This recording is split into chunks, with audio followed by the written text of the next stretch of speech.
Okay, now we're adding the second edition of hops here.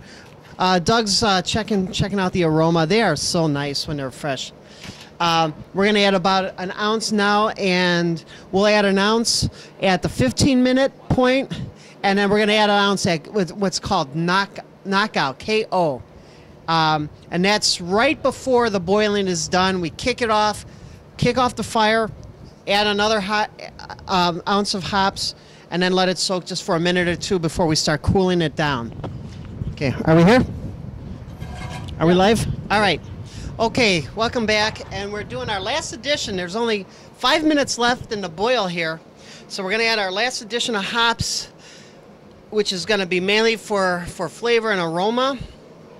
And also at this point, we put, for the last 5 minutes of the boil, what is called Irish moss in. Now what Irish moss does, hi Matt, welcome back. Give me 5. All right, so what Irish moss does, it helps clarify the beer.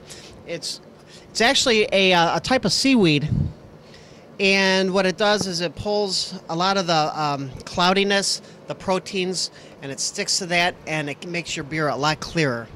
So that's what we're gonna do now. Steve just added the last of the hops and put just about maybe about a teaspoon. You don't have to really measure it too much, but just about a teaspoon. It's amazing how little really does a trick. And it's funny because it's usually a step we always forget, and we end up with cloudy beer, but not today. Okay. And the next step is going to be after this, we're going to cool it down, and then we're going to add yeast and put it in its fermenter. Are you rolling? Okay, now the 5 minute is done, and we're pulling out the hops, and we're just going to kind of squeeze this bad and get some of the juices out of it. And then we're going to cut it down, get the heat off, and we're going to start cooling down this wort. Okay, that's good, Steve. The wort chiller, which is made out of copper pipe, and now we're going to turn the flame off, set the pot down on the ground, and start running cold water through the copper pipe, and that will quickly cool down the wort so that we can pitch the yeast. Did we add the Irish moss? Yes, we did. Thank you. Well, I was always partial to the amber ales when I lived in Seattle, and the nice thing was everyone had a different style of brew that they liked, so we had a variety, and we just kept perfecting our own batch. And I made an amber ale, Curtis made a porter, we had a friend that made a stout. It was really a good time. What's the difference between a porter and a stout?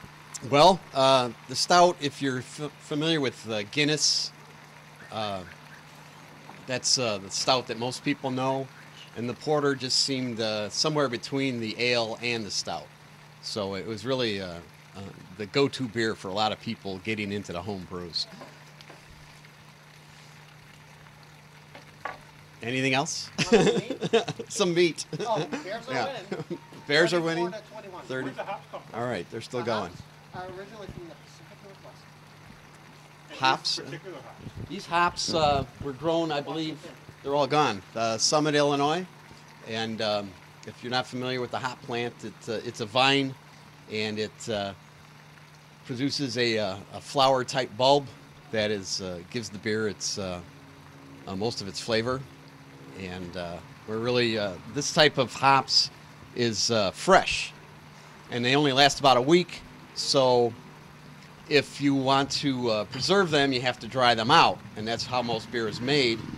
This will become a pale ale in a harvest variety, or harvest ale, because the hops are fresh, and we're throwing them right in as a flower. So it makes a very hoppy beer that has a piney or resiny taste to some people, but this type of beer at this type of year is very good, very good. So. Okay, we're coming up to the end of this segment of the beer making process. The wort has been chilled down to 75 degrees, and now what we're going to do is take out the wort chiller, and we're going to have Steve and Doug this is going to be a gravity feed affair. We're going to keep the lid on so nothing gets inside there as far as bacteria. And we're going to put it up on this table here. Pete has our carboy, which we're going to ferment the beer in, and that has been sanitized with some sanitizer and hot water.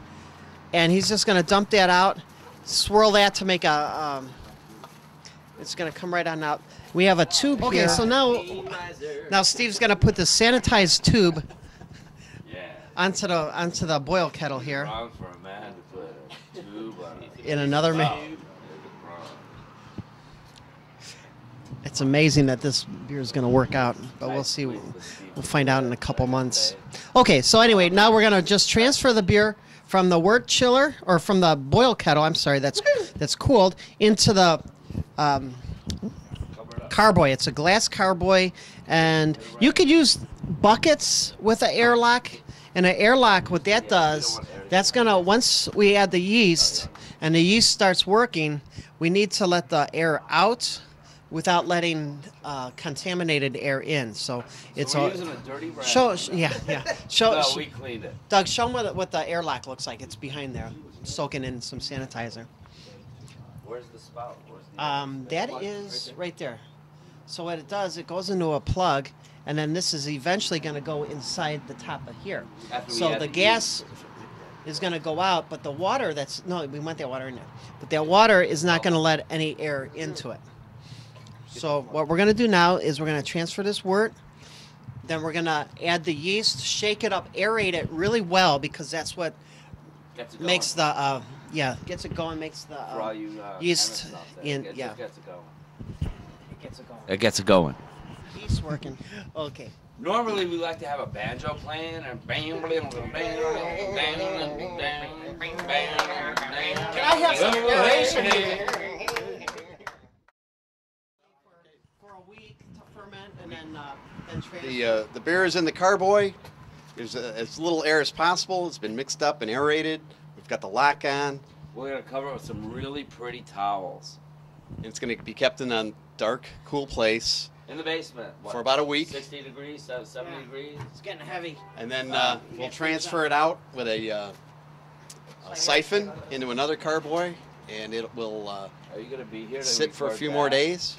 And we'll bottle it, and we'll bottle it. We'll see you. We'll add a little bit more malt or corn sugar to it just before we bottle it. We'll put it in sterilized bottles and try to not touch them for a couple weeks. In the bottle. And so, yeah, by Thanksgiving, we'll have beer. We'll be, when the Bears are 10-1, we'll be drinking this beer. You know.